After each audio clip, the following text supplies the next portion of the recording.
Adidas और Puma इन दोनों brands की स्टार्टिंग हुई थी एक बॉम्ब ब्लास्ट से। एंड डू यू नो, इन दोनों कंपनीज के ओनर दो भाई थे जिन्होंने मरते दम तक एक दूसरे से बात भी नहीं की थी। ईयर 1924 में जर्मनी के एक छोटे से शहर में दो भाई एडोल्फ डेसलर और रुडोल्फ डेसलर ने एक कंपनी स्टार्ट की जिसका नाम रखा गया डेसलर ब्रदर्स शू कंपनी।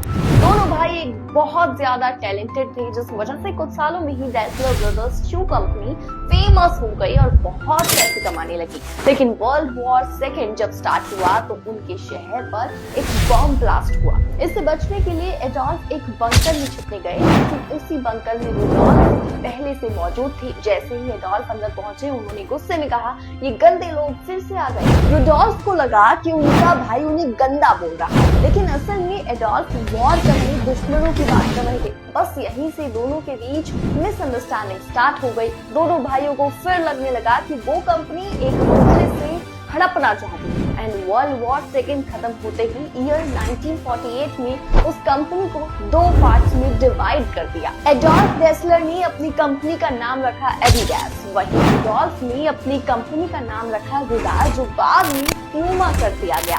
इंटरेस्टिंग बात तो ये है कि उस वक्त दोनों के बीच हेट इतनी ज्यादा बढ़ गई थी कि एडिडास की फैक्ट्री में काम करने वाले लोगों को प्यूमा वालों से बात करना मना था, और अगर आप प्यूमा की टीम में हो तो एडिडास वालों से शादी तक आप नहीं कर सकते थे। यहाँ तक कि शहर में उसके शूज देखकर लोग तय करने लगे थे कि उससे दोस्ती करनी है या फिर नहीं। और एट दी एंड दोनों ने मरते दम तक एक दूसरे से बात कभी नहीं की। इवन दोनों को मरने के बाद भी अलग अलग सिटीज के कब्रिस्तान में दफनाया गया ताकि मरने के बाद भी एक दूसरे के वो आस पास ना रहे। तो आप कौन सी कंपनी के शूज पहनते हो, कमेंट में बताओ।